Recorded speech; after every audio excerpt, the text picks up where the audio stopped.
ஆமாம்மா, முக்கியமான விஷயம்தான். என்னதுங்க நீங்க இப்படி சொல்லும் போதே எனக்கு பயமா இருக்கு. ஸ்பீக்கர்லாம் நல்லா வேலை செய்யல வர்க்கீஸு. நல்லா தான் வேலை செய்யுது செல்வா. வர்க்கீஸு எதுக்கும் நாளைக்கு காலையில் வந்து ஒரு தடவை ஸ்பீக்கரை செக் பண்ணிக்கலாம். ஏன்னா வேலை செய்கிற நேரத்தில் அது ஏதாவது ப்ராப்ளம் ஆயிட்டுன்னா அப்புறம் நல்லா இருக்காதுல்ல வர்க்கீஸு. சரி செல்வா, நாளைக்கு காலையிலயும் ஒரு தடவை செக் பண்ணி பார்த்துடலாம். சரி வர்க்கீஸு. இனி என்ன செல்வா? வீட்டுக்கு தான் போகணும், நேரம் ஆயிட்டல வர்க்கீஸு. அம்மா வேற அன்னதான சாப்பாட்டுக்கு காய்கறி எல்லாம் வாங்கணும்னு சொன்னாங்க. ஒரு 7 மணிக்கா வரேன்னு சொன்னேன், அதுக்கும் போகலை. நமக்கு இங்கேயே வேலை முடியறதுக்கு 10 மணி ஆயிட்டுல வர்க்கீஸு. ஒன்றும் இல்லை வர்க்கீஸு, இப்போ நம்ம போகாதது நல்லது தான். ஏன்னா நாளைக்கு காலையில் மண்டியில் நல்லா ஃப்ரெஷ்ஷான காய்கறி வந்து இறங்கும் வர்க்கீஸு. நாளைக்கு காலையில் முதல் வேலையாக காய்கறி போய் மார்க்கெட்டில் வாங்கிட்டு வந்து கொடுத்துட்டு மாறி சர்ச்சுக்கு வருவோம். அதுவும் சரிதான். சரி வா, வீட்டுக்கு போகலாம். சரி வர்க்கீஸு. யாரா இருக்கும்? வர்க்கீஸு, செல்வா, வாங்க மக்கா, உள்ள வாங்க. என்ன மக்களே, 10 மணி ஆயிட்டு, இவ்வளோ நேரமா வேலை செய்யறது? இவ்வளோ நேரம் இருந்து அங்கே வேலை செஞ்சாதானே நாளைக்கு ஆண்டு விழாக்கு எல்லாம் ரெடியாக இருக்கும். சரி மக்களே, அப்போ எல்லாமே ரெடி ஆயிட்டா? ஆமாம்மா, எல்லாமே ரெடி ஆகிட்டு நாளைக்கு ஆண்டு விழா தான் டைரெக்டாக. சரி மக்கா, சரி கை கால் மூஞ்செல்லாம் கழுவிட்டு வாங்க, நான் சாப்பாடு எடுத்து வைக்கிறேன். வர்க்கீஸு, அப்போ நான் போயிட்டு வரேன். எங்கே போக போகிற? வீட்டுக்கு. செல்வா, இங்கேயே சாப்பிட்ரு செல்வா. மாதிரி எப்போ நீ வீட்டுக்கு போய் சாப்பிட்டுட்டு படுப்பேன்? இல்லைம்மா, எங்கள் மைனி அண்ணனும் என்ன அவைய பிள்ளை மாதிரி வளர்த்தாங்க. கண்டிப்பாக எனக்காக சாப்பிடாம கூட வாசலில் நின்று காத்திருப்பாங்க. அதனால் நான் அங்கே போகிறேன். பார்த்தீங்களா, மைனி தான் கூப்பிட்றாங்க. ஹலோ மைனியா, தோ வார மைனியா, வர்க்கீஸு வீட்டில் தான் இருக்கிறேன். நீங்கள் சாப்பாடு எடுத்து வைங்க. செல்வா, நீ வர்க்கீஸு வீட்லேயே சாப்பிட்ருப்பா. இந்த வீட்டில் சாப்பாடு ஆயிட்டு, நான் அதை சொல்ல தான் ஃபோன் போட்டேன்.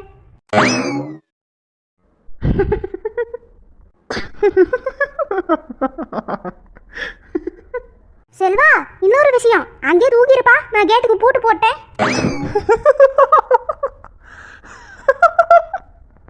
சரி மைனியா.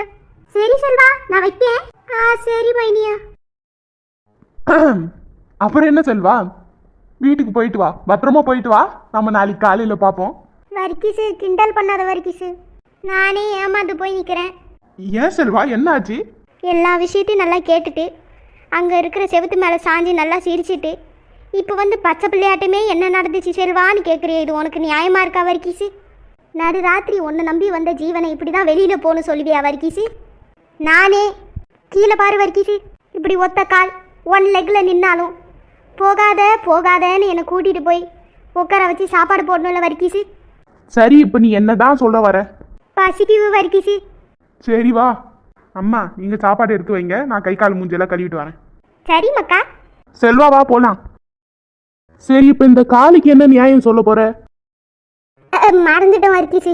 பசிக்குதுல வர்க்கீஸு, அதான் எதுவுமே வேலை செய்ய மாட்டேங்குது. கை கண்ணு காது மூக்கு வாய் எல்லாம் அப்படியே ஃப்ரீஸ் ஆகிட்டு வர்க்கீஸு. எதை எப்படி எப்படி தூக்குறனோ அப்படியே ஸ்டக் ஆகிக்குது வர்க்கீஸு. என் மூளை கூட வேலை செய்ய மாட்டேங்குது. இறந்ததுலேருந்தே சாப்பாடை காணாத மாதிரி பேசுற. அந்த நிலைமைக்கு கூடி சீக்கிரம் நான் போயிடுவேன் வர்க்கீஸு. நீ இப்போதைக்கு சாப்பாட்டை கூட. மக்கா வாங்க 2 பேரும். ஆமா, அதை வந்துட்டோம். இதற்கு தானே ஆசைப்பட்டாய் பாலகுமாரா. வர்க்கீஸு, நீ கூட வர வர ரொம்ப நல்லா பாடுற வர்க்கீஸு. ஐஸ் வச்சது போதும், வா போலாம். இல்லம்மா, பயப்படுற அளவுக்கு அது அவ்வளோ பெரிய விஷயம் இல்லை. சரி சொல்லுங்க. நான் சர்ச்சில் ஒரு தம்பியை பார்த்ததா சொன்னேன்ல. ஆமா, ரொம்ப பாராட்டி புகழ்ந்து பேசுனீங்களே. ஆமா, அவர் தான். அவரை நம்ம பொண்ணுக்கு பார்க்கலாமான்னு முடிவு பண்ணியிருக்கேன்.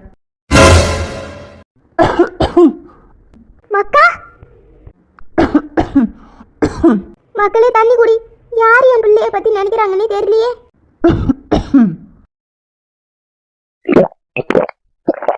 ஏங்க இந்த திடீர் முடிவு? எதை வச்சு அந்த முடிவு எடுத்திருக்கீங்க? நான் ஒரு நாள் முழுக்க அந்த தம்பி கூட இருந்துட்டேன் மேரி. எனக்கு அவரை ரொம்ப பிடிச்சிட்டு. அதான் என்னதான் நான் முடிவு பண்ணாலும் உன்னையும் ஒரு வார்த்தை கேட்கணும்ல.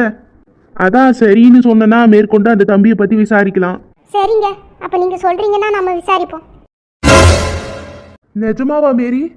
ஆமா, நீங்க முடிவு பண்ணிருக்கீங்கன்னா அதை நான் தாராளமா நம்புவேன். இது சொல்றதுக்கா நீங்க இவ்வளவு தயங்குனீங்க? ஆமா மேரி, எங்க நீ என்ன கேட்காம இந்த முடிவை எடுத்திருக்கீங்க அப்படின்னு என்ன ஏதாவது கேட்டுருவோன்னு பயமா இருந்துச்சு மேரி. சரிதான் போங்க, என்னை பத்தி தெரிஞ்சு வச்சிருக்கிறது நீங்க இவ்வளவுதானா? அப்படி இல்லம்மா. உங்களுக்கு அந்த தம்பியை பிடிச்சிருக்குன்னு எனக்கு ஏற்கனவே தெரிஞ்சிருச்சு. எப்படிமா? சாப்பிட்றதையும் விட்டுட்டு நீங்க அந்த தம்பியை பத்தி பேசும்போது எனக்கு புரிஞ்சிருச்சு உங்க மனசுல அந்த தம்பி இடம் பிடிச்சிட்டாருன்னு. நீ ரொம்ப இன்டெலிஜென்ட் தான் மேரி. சரி, நாளைக்கு ஆண்டு விழால அந்த தம்பியை நான் உனக்கு இன்ட்ரடியூஸ் பண்ணி விடுறேன். எனக்கே அந்த தம்பியை பார்க்கணுன்னு ரொம்ப ஆர்வமா இருக்கு.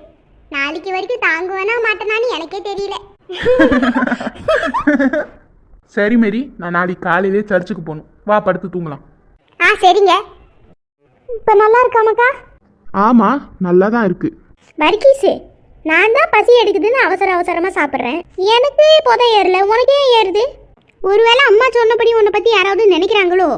செல்வா, சாப்பிடும்போது பேசக்கூடாதுன்னு சொல்லுவாங்க. நான் ஏதாவது கேட்டேன்னா இப்படியே ஆஃப் பண்ணிடு.